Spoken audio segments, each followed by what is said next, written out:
Olá a todos. Como presidente da comissão organizadora da Sexta Jornada Virtual Internacional em Pesquisa Científica, cujo tema é Educação, Práticas Pedagógicas e Formação Profissional, que estará sendo realizada entre os dias 12 e 16 de dezembro de 2022, gostaríamos de agradecer a participação de todos e convidá-los para assistir à conferência de encerramento da doutora Monique Montenegro, cujo tema é Formação de Professores, Desafios e Perspectivas. A doutora Monique Montenegro é doutora e mestre em educação pela Universidade de Lisboa, graduada em pedagogia pela Universidade Federal de Viçosa. Já trabalhou em pesquisas sobre educação no campo, formação de professores e migrações. Possui experiência no desenvolvimento e implementação e acompanhamento de projetos pedagógicos, além da gestão pedagógica. Atua na formação de professores, tanto na educação básica como no ensino superior. É também organizadora do livro Culturas e Identidades, Reflexões sobre Diversidade. Desde já, agradeço a presença e passo a palavra à doutora Monique Montenegro. Olá a todos, a todas, a todes. Primeiro que gostaria de agradecer o convite de estar mais uma vez. Já participei anteriormente na jornada, faço parte aí do comitê científico. Foi um prazer organizar, junto com a equipe, as mesas redondas, a conferência de abertura. E hoje a minha fala de encerramento é mais fazendo um pouco um apanhado do que foi falado aqui, puxando para a minha área de especialização, que é a área de formação de professores. Eu vou apresentar aqui para vocês, é uma apresentação simples, mas para guiar o nosso olhar mesmo. Deixa eu só abrir aqui. Tá dando para ver direitinho?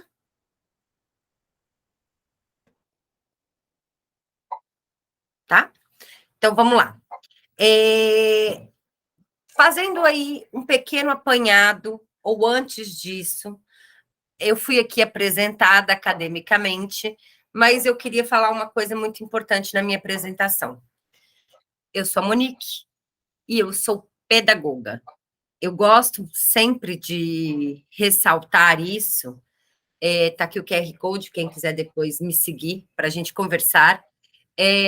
Uma vez eu fiz um trabalho e tinha um consultor que estava atuando, eu estava atuando no ensino superior, tratando da formação de professores de alguns engenheiros e construindo algumas diretrizes pedagógicas com eles. Tinha um consultor que, depois de quase uma semana trabalhando comigo, falou assim para mim: você é boa. Você é formada em quê? Na hora que eu disse que eu era pedagoga, ele virou para mim e falou assim: vou te dar uma dica.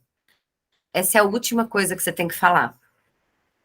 E aí, propositalmente, é sempre a primeira coisa que eu gosto de falar. Por quê? Eu vou falar um pouco disso aqui também durante esse momento nosso de fala, mas antes de ser mestre, antes de ser doutora, eu sou pedagoga. E qual que é a função da pedagoga, né? É onde a minha paixão, trabalhar com educação, entender como a aprendizagem acontece e que estratégias que eu posso pensar. Para quem é de Portugal, vocês não têm um curso de pedagogia. Esse é um outro ponto que eu vou trazer aqui. Vocês têm ciências da educação, talvez seja algo próximo à pedagogia, mas vocês têm algumas divisões. Então, você pode formar para anos iniciais, você forma para ciências da educação. Aqui no Brasil, raras exceções, a gente até tem um curso de ciências da educação na Unicamp, a gente forma enquanto pedagoga. É um curso mais generalista. Então, a pessoa que forma em pedagogia, ela pode dar aula na educação infantil, no ensino fundamental, do 1º ao 5º ano, ela pode atuar na gestão, seja coordenação, seja direção, além de um mercado que se expande também na educação corporativa, nos espaços não formais de educação. Então, é bastante amplo e é algo que eu vou falar aqui hoje, certo? Então, esse é um ponto que eu gosto de trazer, porque a gente vê tantas vezes também pessoas de outras áreas, eu não tenho nenhum problema com isso, mas falando tanto de educação sem ser da área da educação, né? Então, assim, desde lá dos meus 18 anos, essa é a minha trajetória profissional e acadêmica. Bom, o que é que passou por aqui na jornada, desde que a gente começou? A gente teve aí uma conferência de abertura falando sobre inovação na educação. Muito tem se discutido, já não é uma novidade, mas atualmente, a princípio, pós-pandemia, isso ganhou ainda mais enfoque, são nas práticas inovadoras, que a escola, da maneira como se organiza, ela tende a falir, né? Falir não no sentido financeiro, necessariamente, a instituição pública também, mas de perder seus alunos, de não fazer mais sentido com a realidade. Esse é um ponto que tem se discutido muito no mundo da educação. Que práticas inovadoras são essas? Como que a escola deve organizar? Afinal, os meninos têm que sentar em roda, têm que trabalhar em conjunto, têm que sentar individualmente. Que escola é essa? Um outro ponto que foi bastante discutido numa mesa redonda é inclusão e diversidade. Novamente, né?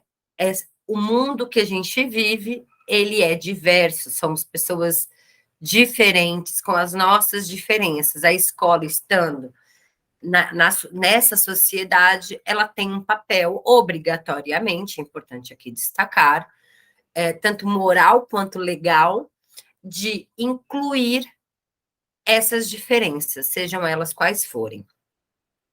E a terceira mesa, sobre o ensino médio.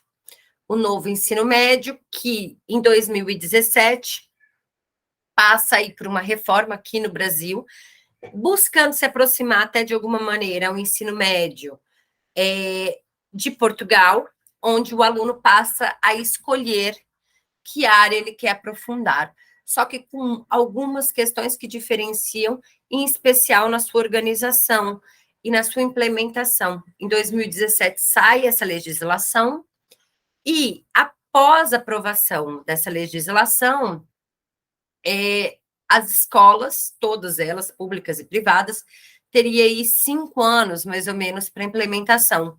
2022, o ano que nós estamos, seria o último ano de implementação das escolas do novo ensino médio. E aí foi uma conversa com quem está em sala de aula, como é que está acontecendo essa implementação. Dentre as coisas, para quem não sabe como que funciona, está uma maior flexibilização da carga horária, o aluno escolhe esses trajetos que ele quer seguir, e eu tenho uma base comum que todo mundo tem que fazer. Esse processo de implementação está ainda acontecendo, apesar de 2022 já ter sido o último ano. A gente teve aí uma pandemia, a gente teve 4 anos com o Ministério da Educação à deriva. Só nesse ano, no Brasil, foram 5 ministros da Educação.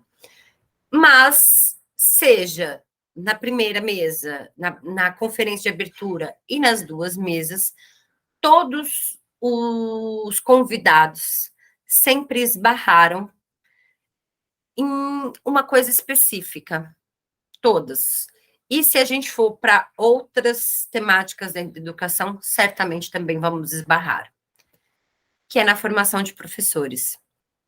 Quando eu falo lá de inovação, esbarra sempre, e aí eu vou usar alguns termos aqui que são muito utilizados, alguns de senso comum, tá? Só para exemplificar, que o professor se recusa à mudança, de que as práticas, as metodologias ativas, como alguns chamam, né, a maior parte chama, que traz protagonismo para o aluno, que esse professor ele não quer abrir mão de ser detentor de saber, que ele é o protagonista sempre, que ele se recusa a essa mudança, ou que ele não tem formação suficiente, até porque ele vem aí em toda a sua trajetória, a gente se torna professor não só com a formação formal que a gente faz, mas também pela formação que a gente recebe durante a nossa trajetória. O próprio Bourdieu fala sobre isso.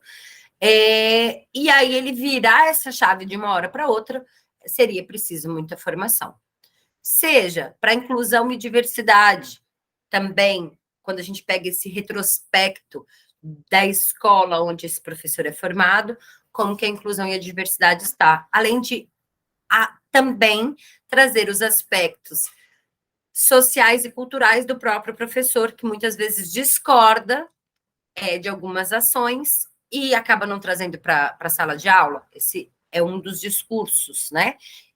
Ou não sabe como trabalhar essa diversidade, porque ela traz uma dificuldade quando eu vou para um ensino tradicional, olha como está ligado à inovação, que eu penso numa turma homogênea e não diversa, eu falo igual para todo mundo.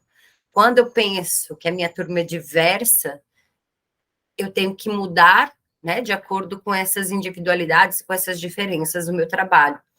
E aí eu efetivamente tenho que sair dessa posição confortável, entre aspas, que eu estava do ensino tradicional, para olhar para os sujeitos, né? Então, essa questão da inclusão da diversidade, ela também está muito ligada ao que se chama de personalização dentro da inovação, que também exige essa formação. Como é que eu faço se eu tenho na minha sala sujeitos diferentes e se eu falar da mesma maneira para todo mundo, eu não incluo. Então, eu tenho que ter falas diferentes. Como que eu faço essa gestão? E o terceiro ponto do novo ensino médio, a formação de professores também foi tema. Em que sentido o novo ensino médio? Ele, por si só, traz a perspectiva da utilização das metodologias ativas, do aluno enquanto protagonista, não só na escolha do itinerário, mas durante as aulas. Então, é para trazer uma perspectiva de pesquisa, de extensão, de criatividade. Então, isso também desloca o professor do lugar comum em que ele sempre esteve. E aí a gente tem sempre esse olhar que esbarra aí na formação de professores. Bom, diante de vários sensos comuns de que professor trabalha por amor, né? O que não é verdade, a gente também trabalha com amor, mas a gente também trabalha com muito profissionalismo. Diante de jogar sempre nas costas do professor ou a tragédia ou a salvação, então, e eu concordo que a mudança não ocorre pela educação, mas o professor não pode ser o único responsável, é uma carga gigante, né? A gente colocar no professor a responsabilidade de mudar o mundo.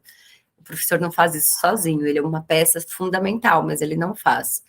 Diante de tudo isso, eu destaco aqui alguns pontos para a gente falar, para entender essa formação de professores, para também pensar em possíveis cenários. Já que é um assunto que esbarra tanto, aonde que nós estamos esbarrando em repensar essa formação? Então, os 3 pontos que eu vou trazer aqui é um pouco desse perfil. Quem é que se torna professor?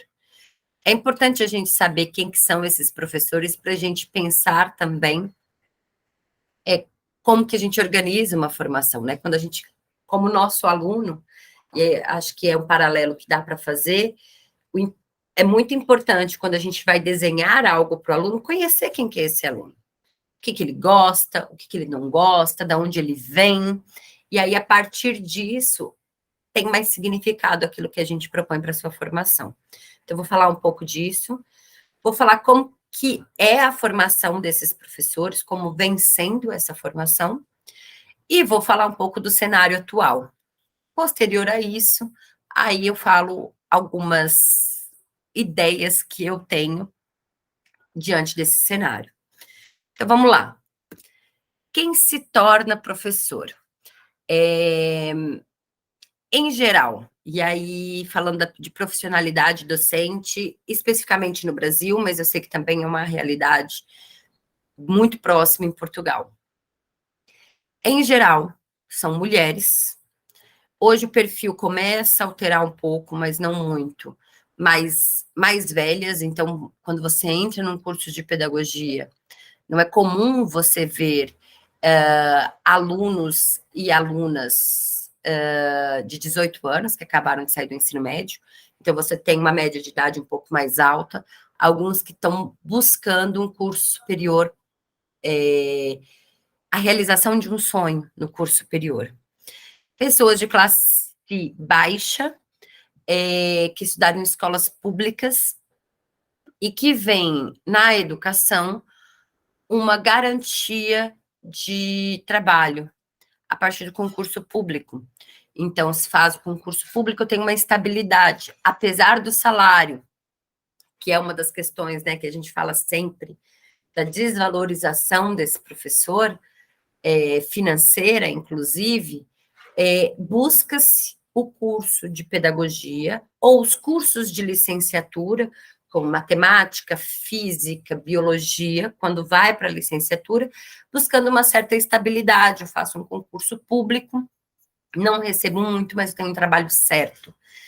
É um público, como eu disse, que muitas vezes vem de escola pública, e aí vale a gente refletir como que está a educação pública nessa educação básica até o ensino médio, então, pelo que esses alunos passaram, e atualmente, maioritariamente evangélica também, que é um ponto importante de trazer, no sentido não preconceituoso, mas no sentido de diversidade. Então, quem são esses professores que vão estar na sala de aula, né?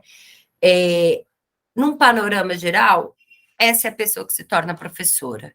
No Brasil, um perfil é mulher, classe média baixa, muitas mães solo, que vão fazer o curso, trabalham o curso noturno, que fazem o curso enquanto trabalham, tem 2, 3 estágios enquanto fazem o curso, para posteriormente fazerem um concurso público.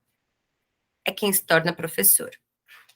Até porque, um ponto aqui de ressaltar, já existem alguns movimentos e alguns estudos que, diferente do Brasil e diferente de Portugal, do que eu conheço, alguns países fazem um movimento de valorização maior da profissão para que os mais jovens optem por fazer o curso para serem professores, né? No caso aqui, pedagogia ou outras licenciaturas.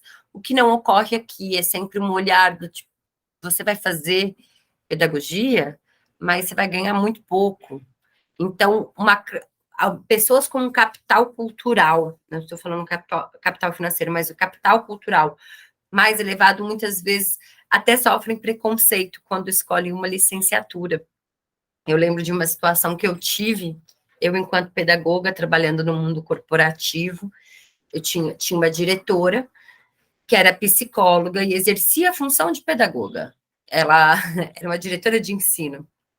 E ela, uma filha adolescente, ela vira para mim e fala: eu jamais deixaria minha filha escolher o curso de pedagogia.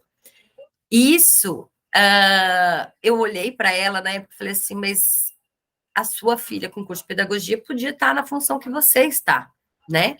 Existem outros caminhos também para além da sala de aula, ainda mais com um curso generalista, mas esse preconceito classista, inclusive, em relação à profissão, é muito grande. Isso é um ponto muito importante da gente levar em consideração. Bom, e aí nos leva a como que é a formação desses professores, né? E aí eu vou fazer um pouco uma junção com o próximo tópico, que é como que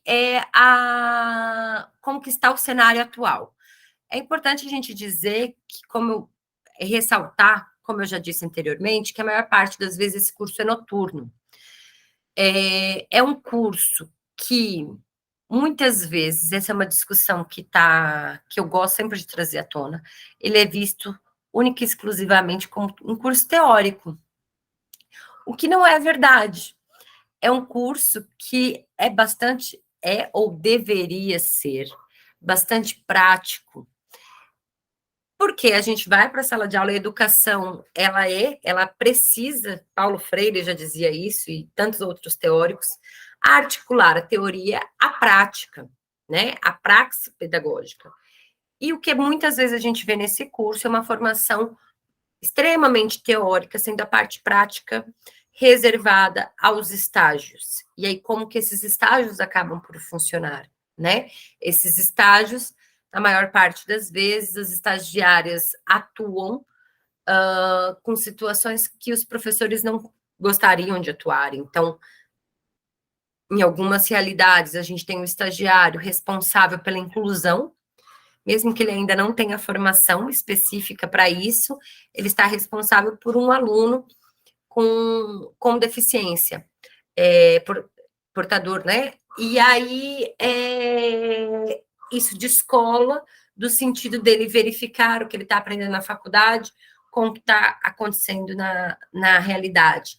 Além disso, eu ouvia muito enquanto estava na sala de aula acompanhando alunas que faziam estágio, falando assim, professora, a gente discute algumas coisas aqui e a gente tem muita dificuldade de colocar em prática na escola. O que está acontecendo na escola é muito diferente do que a gente conversa. Não em 100% das escolas, mas em grande parte sim, mostrando aí, novamente, esse distanciamento do que a gente está discutindo em sala com o que acontece na prática. Não quer dizer que a gente não tenha que discutir as novas perspectivas dentro da universidade, dentro da academia. Mas por que está sendo tão difícil implementar? Porque quando a aluna chega lá, ela não tem lugar de fala, ela não tem espaço para trazer. Porque o estagiário ele pode ser visto dentro da instituição como um respiro, como uma lufada de ar fresco, como os portugueses dizem, no sentido de trazer um novo olhar, novas ideias, e muitas vezes ele não é aproveitado nesse sentido, ele é aproveitado para questões muito operacionais da escola.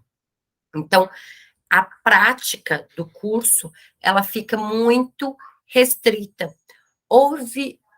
Tivemos alguns movimentos aqui no Brasil da implementação de uma residência pedagógica, que é uma ideia muito bacana de se trazer especificamente mais prática, né, para esse professor que está sendo formado.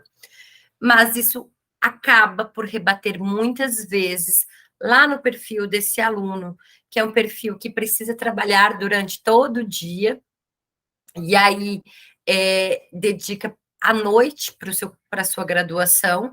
Então, quando eu faço esse exercício de ir para a prática, se ela não for remunerada de uma maneira adequada, esse aluno ele acaba por não fazer, porque ele precisa pagar as contas, quando não é numa universidade pública, ele precisa pagar a faculdade, então acaba que restringe a questão de quem que é esse público, rebate aqui se as alternativas encontradas também não forem desenhadas enquanto políticas públicas, né? Inclusive, qual que é o suporte que eu dou para quem estuda e quer ser professor, no sentido dele conseguir fazer essa articulação entre teoria e prática.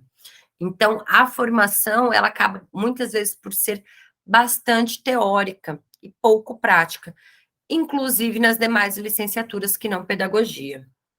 E aí, esse perfil rebate num cenário atual que a gente vê hoje. Saiu, durante esse mês, um levantamento sobre o número de como a educação à distância, o EAD, tem assumido um protagonismo que já era esperado, se a gente fosse ver esses estudos há 5 anos atrás, eles já apontavam o EAD superando o ensino presencial. E dentre os cursos, com maior destaque, estão os cursos da área da educação. E aí é que eu queria pontuar que eu não tenho nada contra o EAD. Ele efetivamente colabora, por exemplo, para a democratização do ensino superior, de chegar em mais pessoas a possibilidade de realizar um curso de ensino superior. Dito isso, as minhas críticas vêm especificamente à metodologia. Existe um discurso de que o EAD é por si só inovador. E que aí esses professores estariam na sua formação passando por uma formação mais inovadora, quase, e aí no discurso é muito maior do que no presencial. O que não é verdade, na maior parte dos cursos. A gente tem cursos muito baratos quando a gente vai para as discussões sobre educação à distância, na perspectiva de discutir a modalidade em si, como que ela funciona, qual a metodologia utilizada, a gente acaba sempre caindo numa redução de custos de hora-aula de professor. E isso faz com que o que eu tenha uma transposição do presencial tradicional para a modalidade EAD. Então, na maior parte dos cursos, eu tenho um professor falando 20 minutos, entre 10 e 20 minutos, sobre um tema, então uma aula expositiva tradicional,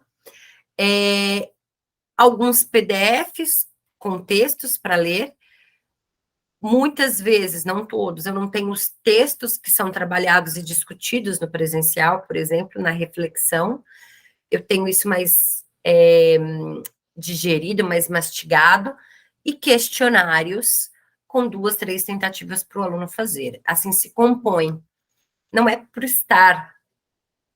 não é por utilizar tecnologia que torna uma prática inovadora. Eu posso ser inovador sem utilizar a tecnologia, né?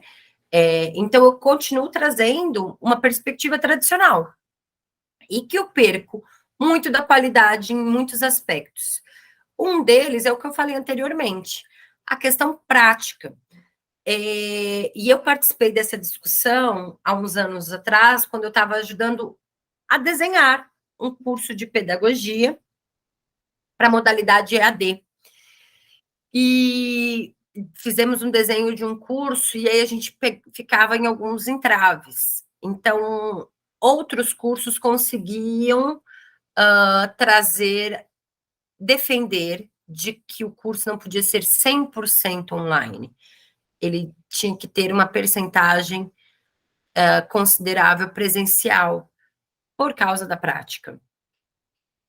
Com a educação, por mais argumentos que a gente utilizasse, com exceção da educação física, que é um curso que cresceu muito na modalidade EAD, nós não conseguimos. Então, a proposta era de um curso 100% online. Rebate no que eu falei anteriormente. É olhar para o curso de educação como teórico. Porque a prática, não que não existam possibilidades no online, mas rebate, tem coisas que a presencialidade supera o online, né? Então, desde a apresentação de seminários, quando a gente escolhe um instrumento de avaliação, a gente está pensando nas habilidades que estão sendo desenvolvidas.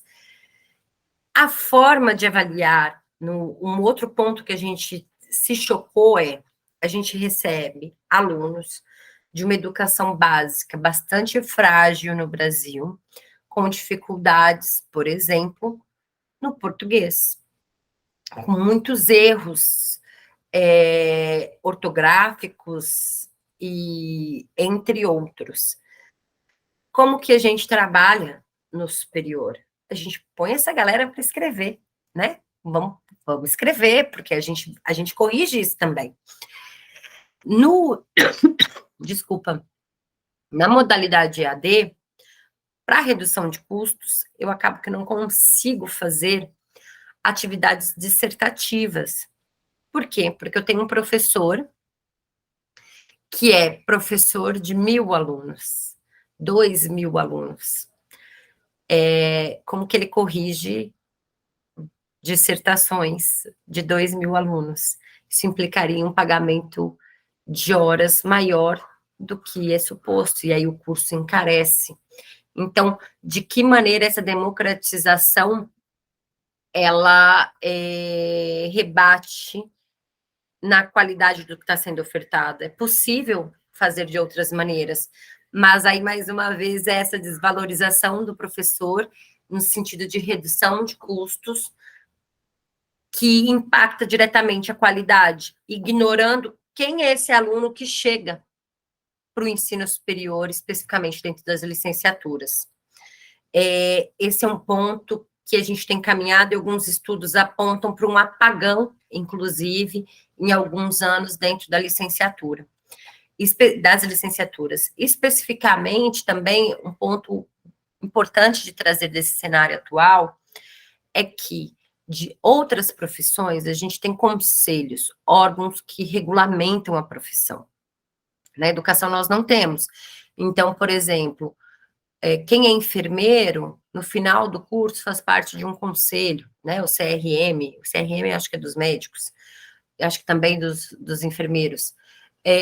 Eu tenho a OAB com os advogados. Na educação nós não temos esse conselho, esse órgão. E por mais que esses órgãos, eles não regulem o ensino superior diretamente, né, no desenho de quem coloca quais são as diretrizes do curso, apesar deles não fazerem parte desse grupo, eles exercem um poder sobre, olha, universidade, o aluno que você está formando não está adequado para o mercado de trabalho. Eu sei que muitas vezes a gente se recusa a falar de mercado dentro da educação, mas é o mercado de trabalho, né, do professor. Quem regula a educação? Quem diz para a universidade, não está legal o que está acontecendo, a gente precisa pensar de uma maneira diferente. Se a maior parte, inclusive, vai para o setor público, porque o privado pode reclamar, né? O público, ele passou no concurso, ele está dentro, vida que segue. Então, a gente vê aí muito investimento em formação continuada, que vai ser sempre importante, mas muitas vezes a formação continuada tendo que dar conta de alguns aspectos que seriam lá da formação inicial desse professor, que ficaram lacunas. E aí a discussão que eu sempre fazia é como que essas alunas que têm muita dificuldade com o português vão passar pelo processo de alfabetização com os alunos, né? Se elas possuem lacunas muito grandes, como que essas alunas que não dão conta de escrever um e-mail, mesmo estando no mundo online, vão trabalhar cultura digital com os alunos, que é um tópico super importante que não está nas diretrizes dos cursos de licenciatura, inclusive. E o último ponto aqui no cenário atual, falando dessas diretrizes, no Brasil a gente teve, desde 2017, aí 2018 eu falei do novo ensino médio, o lançamento da Base Nacional Comum Curricular, pela primeira vez, vinha-se historicamente falando da necessidade de ter uma base comum curricular, que sai exigindo novamente um novo olhar. Agora, um trabalho sobre habilidades e competências, e não mais tão conteudista. Junto, para a implementação dessa base, que vem lá da educação infantil até o ensino médio, foi criada uma base de formação de professores, que seria essencial para a implementação dessa base. Por quê? Porque eu trago essa base comum, indico que a metodologia do professor deve ser alterada e trago uma nova perspectiva de olhar, né? Um novo olhar sobre a forma de trabalho desse professor. Então, eu tenho que pensar como que eu vou fazer a formação continuada e como eu vou fazer a formação inicial, visto que o professor é o sujeito que vai desdobrar isso em sala de aula. Se eu não fizer esse trabalho, essa formação com esses professores, essa política ela não vai ser bem implementada. Pois bem, então foi feita uma base de formação de professores que está parada. Então, a gente tem diretrizes dos cursos de licenciatura desatualizadas, inclusive com as orientações que são dadas para a educação básica. Vou dar um exemplo que aconteceu comigo e com as minhas colegas enquanto professoras do curso de pedagogia. Quando a base é aprovada e as escolas começam a fazer essa implementação e se debater como que é trabalhar por habilidades, como é avaliar por habilidades, que é muito diferente do que sempre foi feito. Quando isso acontece, a gente olha para o curso e fala assim, bom, ainda não veio nenhuma diretriz, mas vamos alterar essa ementa. Nós estamos falando dos parâmetros curriculares nacionais, os PCNs, e não estamos falando da BNCC, vamos trazer. Essa foi uma iniciativa nossa, que é muito importante, mas as diretrizes do curso, elas deveriam especificar de que maneira, inclusive, nós deveríamos trabalhar. Será que eu tenho que ter novos componentes curriculares? Como que deve ser a prática desse professor do ensino superior? Isso não foi feito. Então, o que a gente vê, e isso ficou evidente na mesa do ensino médio, é como esse professor se sente perdido dentro da sala de aula, por nem saber direito diferenciar o que é habilidade, o que é competência, porque foi dado na mão dele esse novo desafio sem dar suporte. Então, os professores que estavam na mesa do ensino médio falam assim, uma grande flexibilidade ilusória que, na verdade, é um largar a sua mão. É largar os professores em sala de aula com esse grande desafio sem conseguir, sem ter suporte para fazer a mudança necessária. E aí, eu queria, partindo aí para as perspectivas, eu vou trazer uma frase de Antônio Nova, mas uma das coisas que eu queria dizer, que eu já repeti, mas aqui complementando, que eu já falei, aliás, mas agora complementando, é quando a gente coloca o professor como salvador da pátria, ou que coloca muita responsabilidade, porque toda vez que a gente fala que é a formação de professores, pode ser entendido, e muitas vezes que esse professor não é competente para aquilo que ele está fazendo. O professor, como eu disse, ele não faz um milagre sozinho, ele precisa de uma estrutura.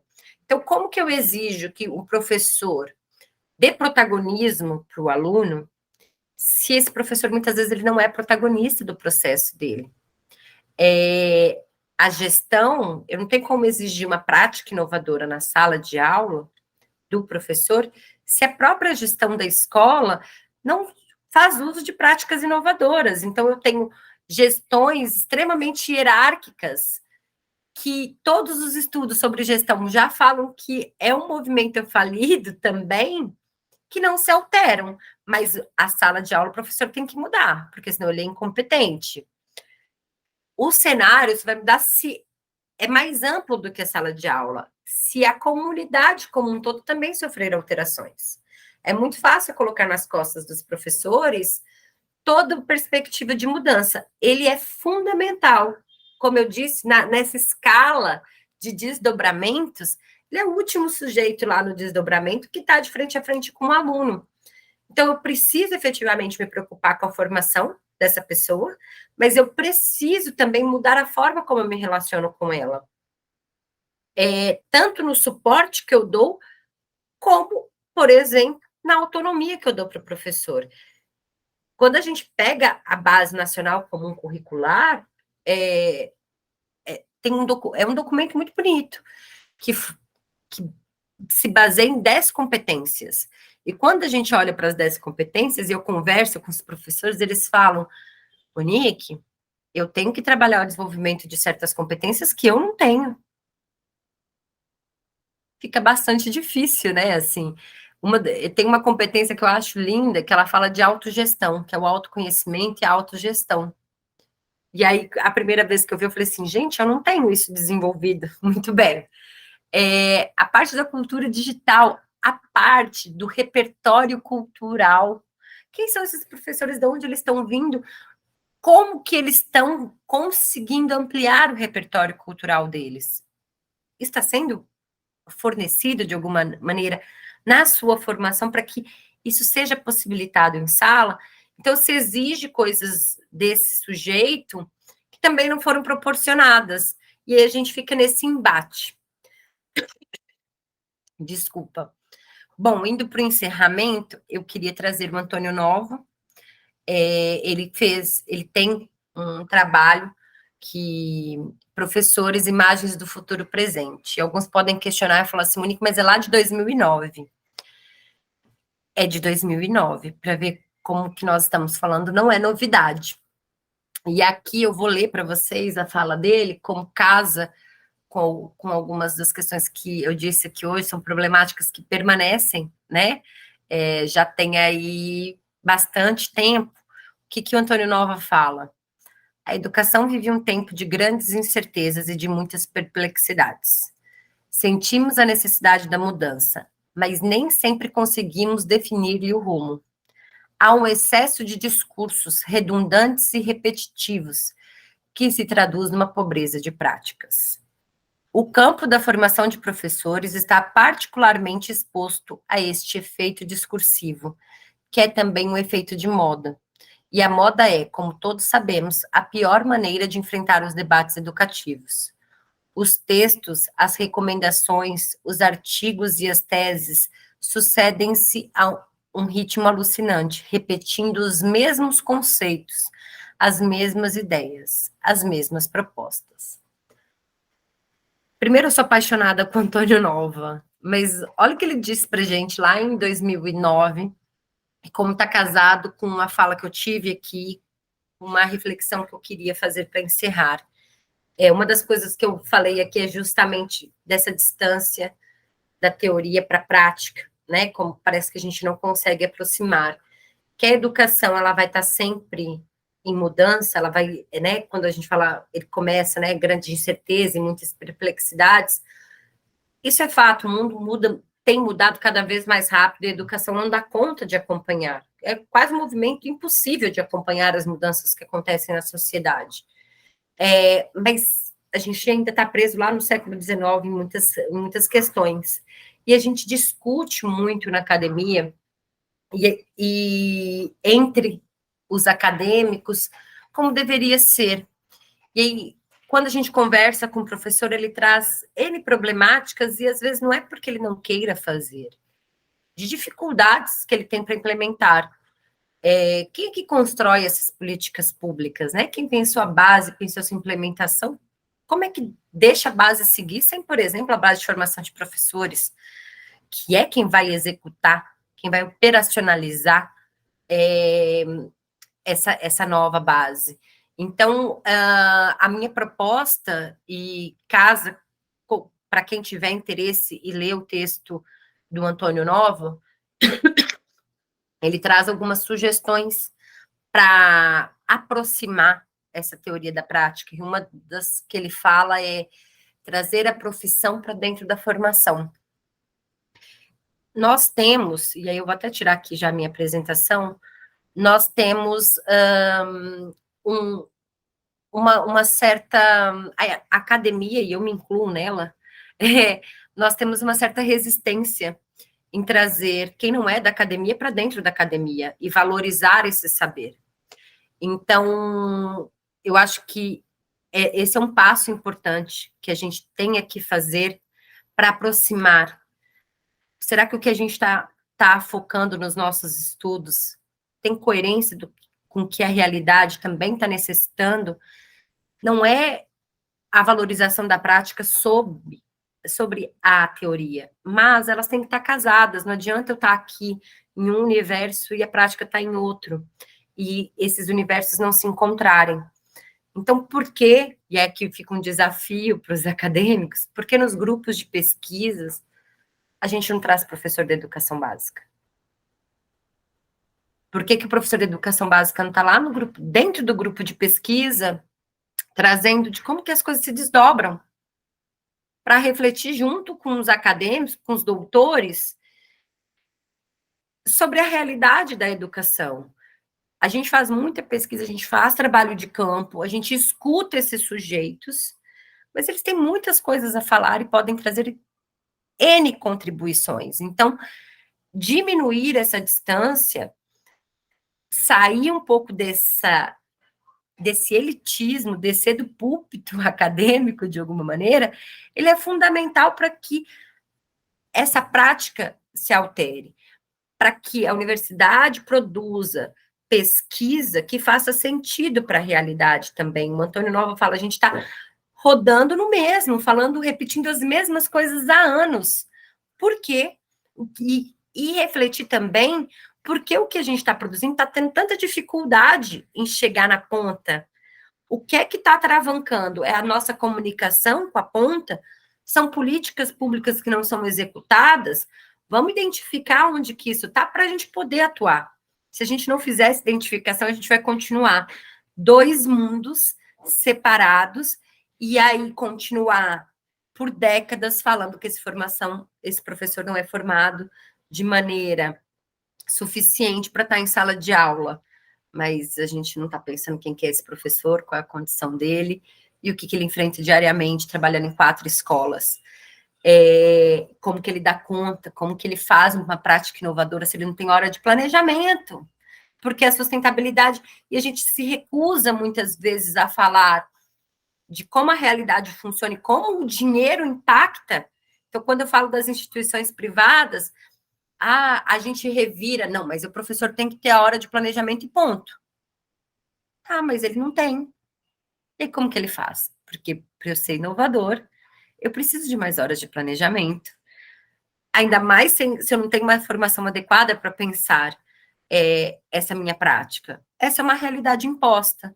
Então, o que a gente pode fazer, efetivamente? Então, acho que pensar em questões práticas. E aqui, preciso fazer essa ressalva.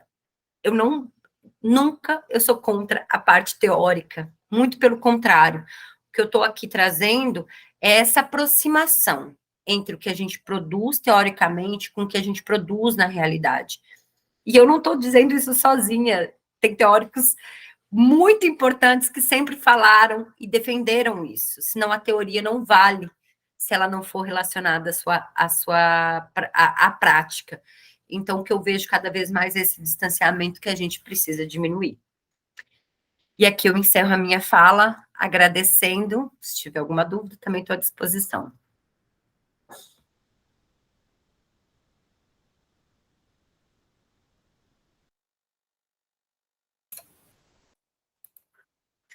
Mais uma vez, eu agradeço muitíssimo a presença da doutora Monique Montenegro, reafirmando que foi um grande prazer ouvi-la. Discussões como essa, da forma como a educação é estruturada através da prática da doutora, são sempre muito bem-vindas. Muito obrigada.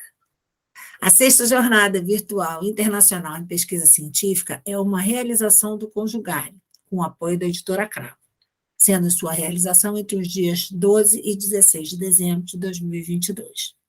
Conjugare, o Centro Português de Apoio à Pesquisa Científica e Cultura, é uma entidade que reúne pesquisadores de diversas áreas de conhecimento ligados a instituições de ensino e pesquisa de todo o mundo.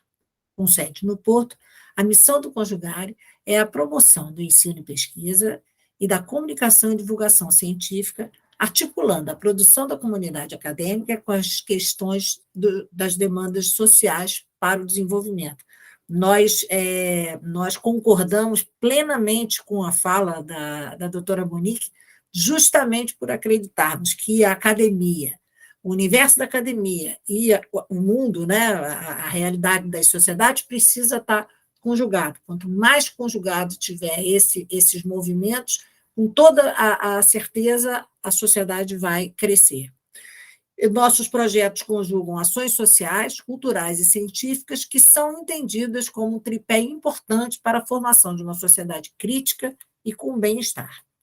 Agradecemos a participação e convidamos a todos para assistir às comunicações que se encontram disponíveis no canal Conjugare do YouTube. Muito obrigada a todos.